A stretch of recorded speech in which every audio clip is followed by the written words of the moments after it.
ಸುಮಾರು 20 ವರ್ಷದ ಹಿಂದೆ ಇಬ್ಬರು ಗಂಡ ಹೆಂಡತಿ ಇದ್ರು. ಇಬ್ಬರೇ ಗಂಡ ಹೆಂಡತಿ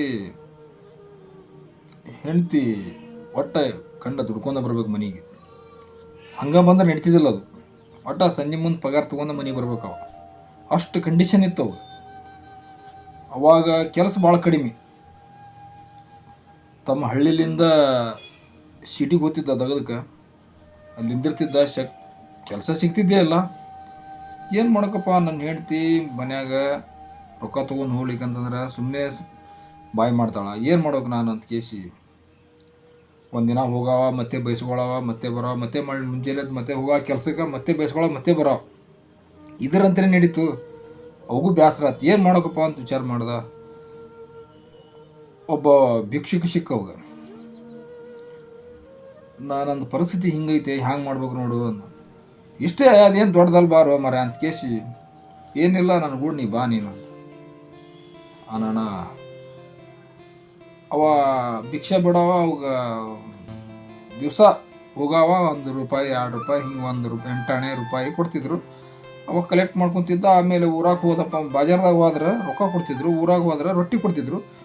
ಆರಾಮ್ ಒಂದು ಗುಡಿಯಾಗ ಮಕ್ಕೊತಿದ್ದವ.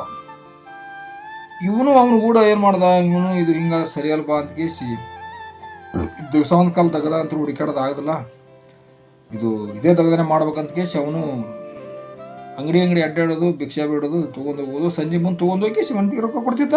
ಆಕೆ ಹಂಗೆ ನಡೀತದು. ಹಂಗೆ ನಡೀತು. ಮಕ್ಕಳು ಹುಟ್ಟು ದೊಡ್ಡವರಾದರು, ಶಾಲೆ ಕಲ್ತರು. ಆದ್ರೆ ಆಕಿ ಗಂಡಗ ಒಂದಿನಾರ ನೀ ಎಲ್ಲಿದ್ದ ತರ್ತಿ ರೊಕ್ಕ, ನೀ ಹೆಂಗೆ ತರ್ತಿ ಅಂತ ಆಕಿ ಹೆಂಡ್ತಿದಾಗ ವಿಚಾರ ಮಾಡಲಿಲ್ಲ. ಬರೀ ರೊಕ್ಕನೇ ತರ್ಬೇಕು ಅನ್ನೋಕಿ. ಆಗಿಂದ ಇವ ಏನು ಮಾಡ್ತಿದ್ದ, ಭಿಕ್ಷಾ ಬಿಡೋದು, ತಿನ್ನೋದು, ಚಲೋದು. ಅಗದಿ ಅವ್ರ ಮನ್ಯಾಗ ಭಿಕ್ಷಾ ಬಿಡಾಕತ್ತಿಂದ ಒಂದೇ ಮನ್ಯಾಗ ಒಂದೇ ಥರ ಪಲ್ಯ ಇರೋದಿಲ್ಲ.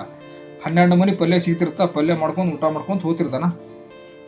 ಆದ್ರೆ ಮಕ್ಕಳು ದೊಡ್ಡವರಾಗಿ ನೌಕರಿ ಆಗ್ತಾರವ್ರು. ನೌಕರಿ ಆಗಿಂದ ಅವಾಗ ಅವ್ರ ದೋಸ್ತರು, ಅವ್ರ ಮಂದಿ ಹೇಳ್ತಿರ್ತಾರೆ, ಹಿಂಗೆ ನಿಮ್ಮಪ್ಪ ಭಿಕ್ಷೆ ಬಿಡ್ತಾನ, ಹಿಂಗೆ ತಂಬರ್ತಾನ ಅಂತ. ಅಣ್ಣ ಮನೆಗೆ ಬಂದು ಕೇಸಿ ಅವ್ರು ಹೋಗಿ ಹೇಳ್ತಾರೆ, ಅಪ್ಪ ಹಿಂಗೆ ಮಾಡ್ತಾನಂತ. ಬೇಸಿ ಹೋಗಿ ಸೀಟ್ಯಾಗ ಹೋಗಿ ಕೇಸಿ ಹಿಂಗೆ ಮಾಡ್ತಾನಂತಂದ್ರೆ ಅದೇ ಹಂಗೆ ಅಂತಾನೆ ಅಂತಾರಣ್ಣ. ಹೌದಾ, ಇವತ್ತು ಬರ್ಲಿಂದಾರ ಅಂತ ಕೇಸಿ ಹೋಗ್ತಾರ. ಬರ್ತಾನೆ ಸಂಜೆ ಮುಂದೆ ಬಂದ್ರೆ ಏನ, ನೀವೇನು ಮಾಡ್ತೀರಿ ಅಲ್ಲಿ ಹೋಗಿ ಕೇಸಿ? ನಾನೇನು ರೊಕ್ಕ ತಂದು ಕೊಡ್ತೀನಿ, ಅಷ್ಟೇ ಮುಗೀತದು. ನಾ ಏನು ಮಾಡ್ತೀನಿ ಏನು ಬಿಡ್ತೀನಿ ಅದು ಕೇಳಬಾರ್ದು. ನಿನಗೇನು ಬೇಕು, ರೊಕ್ಕ ಬೇಕು ಅಷ್ಟೇ, ರೊಕ್ಕ ತಗೋನಿ ಅಷ್ಟೇ, ರೊಕ್ಕದೈಕಿ ನೀನು ಅಂತ ಹೇಳಿ ಬಯಸ್ ಮಾಡ್ತಾನೆ. ಇಬ್ಬರಿಗೆ ಜಗಳ ಆಗ್ತದೆ. ಇಲ್ಲ ನೀವು ಭಿಕ್ಷೆ ಬಿಡ್ತೀರಂತ. ನೀನು ಇವತ್ತು ನಿನಗೆ ಭಿಕ್ಷೆ ಬಿಡ್ತೀಯ ಅನ್ನೋದು ಇವತ್ತು ಗೊತ್ತಾಯ್ತು ನಿನಗೆ. ಇಷ್ಟು ದಿನ ಏನು ಗೊತ್ತಿಲ್ಲ. ಇಷ್ಟು ದಿನ ಆದ್ರೂ ಇವ್ರೇನು ದೊಡ್ಡವ್ರಾಗ್ಯಾರಲ್ಲ, ಅದೇ ಭಿಕ್ಷೆದ ರೊಕ್ಕದಾಗ ದೊಡ್ಡವ್ರಾಗ್ಯಾರ. ಭಿಕ್ಷೆ ಬಿಟ್ಟು ತಂದು ಕೊಟ್ಟಿದ್ರಾಗನೇ ದೊಡ್ಡವರಾಗಿ ಸಾಲಿ ಕಲ್ತಾರೆ. ಅದೇ ರೊಕ್ಕದಾಗ ಸಾಲಿ ಕಲ್ತು ನೌಕರಿ ತೊಗೊಂಡಾರ ಅವರು. ಆದ್ರೆ ಈ ಸದ್ದು ನನಗೆ ಭಿಕ್ಷೆ ಬಿಡೋದು ಹಂಗಿಲ್ಲ. ಭಿಕ್ಷೆ ಬಿಡೋದು ಆಗೋದಿಲ್ಲ ಅದು ನನಗೆ. ಯಾಕಂತ ಕೇಳು, ನನಗೆ ಮೈ ಉಂಡದು. ಈಗ ನನಗೆ ಒಂದೇ ಥರದ ಪಲ್ಯ ನನಗೆ ನಡೆಯಂಗಿಲ್ಲ. ನಾ ಭಿಕ್ಷೆ ಬಿಡು ಉಂಡ್ರೆ ನನಗೆ ಸಮಾಧಾನ ಆಗ್ತದೆ. ಈಗಾದ್ರೂ ಅವು ಮಕ್ಳು ನೌಕರಿ ಆದ್ರೆ ಅವು ಭಿಕ್ಷೆ ಬಿಡೇ ಉಣ್ತಾನವ. ಈಗಾದ್ರೂ ಈ ಪ್ರೆಸೆಂಟ್ಲಿ ಅದಾನ, ಎಲ್ಲಿ ಅದಾನ ತಾ ಊರ ಹೆಸರು ಹೇಳಂಗಿಲ್ಲ, ಅದಾನ ಈಗ ರನ್ನಿಂಗ್ ರೀ. ಹಿಂಗೆ ಇಂತಿಂಥ ಹೆಂಡ್ರೂ ಇರ್ತಾರ. ದಯವಿಟ್ಟು ರೊಕ್ಕ ತೊಗೊಂಬಂದು ಕೊಡ್ರಿ ಅಂತ ಕೇಸಿ ಕಾಡಿಸ್ಬೇಡ್ರಿ ಅವ್ರಿಗೆ. ಅವ್ರಿಗೆ ಇರ್ತದೆ ಹೆಂಡ್ರು ಮಕ್ಕಳು ಪ್ರಜ್ಞೆ. ದಯವಿಟ್ಟು ನೀವು ಅತಿ ಅವರಿಗೆ ರೊಕ್ಕ ತಂದು ಕೊಡ್ರಿ, ರೊಕ್ಕ ತಂದು ಕಳಿಸ್ಬೇಡ್ರಿ.